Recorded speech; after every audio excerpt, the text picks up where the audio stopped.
Hey trainers, if you're new to Cobblemon, there's a good chance you've already made at least one of these mistakes, and that's completely normal. Cobblemon doesn't explain everything clearly, and a lot of mechanics feel familiar but actually work a little differently inside Minecraft. So today, we're going to go over the most common mistakes new Cobblemon players make, and how to avoid them. One of the biggest beginner mistakes is wandering around without understanding how Pokemon spawns actually work.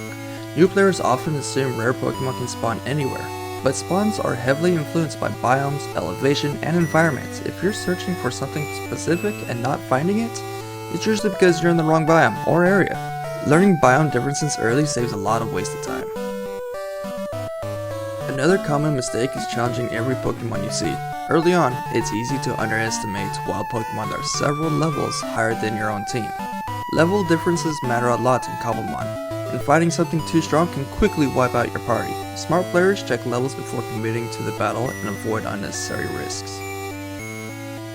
When a Pokemon learns a new move, many beginners automatically play something without thinking, but not all moves are upgrades. Sometimes a lower power move with better accuracy, typing, or utility is more valuable than a stronger but unreliable one.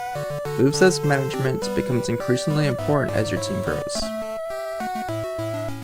New players often forget that the first Pokemon in their party is the one that gets sent out first. If the Pokemon is underleveled or poorly suited for the biome that you're exploring, every encounter becomes harder than it needs to be.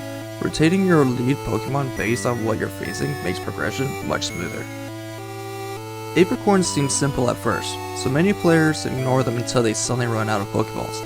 Crafting Pokeballs consistently requires planning ahead. If you don't start planting and harvesting apricorns early, you'll eventually hit a point where you can't catch new Pokemon because you're out of supply. Cobblemon battles happen in the overworld, which means the world doesn't pause while you fight. New players often start battles near cliffs, lavas, water, or hostile mobs without even thinking about positioning. Since Minecraft mechanics are still active, it's important to choose a safe spot before entering a fight. Catching something rare feels amazing, but rarity doesn't always mean strength, especially early game. Some Pokemon have better stats or moves later in progression, but feel weak at low levels. Beginners sometimes bench their reliable early Pokemon too quickly for something flashy that isn't battle ready yet. Another mistake is grinding in the same area for too long. Cobblemon progression benefits from exploration. Different biomes offer different Pokemon, better leveling scale, and more variety. If leveling feels slow or repetitive, the solution is often moving somewhere new instead of just staying put. New players often stack their team with their favorite type without thinking about their weaknesses. Having multiple Pokemon weak to the same type can make certain encounters extremely difficult.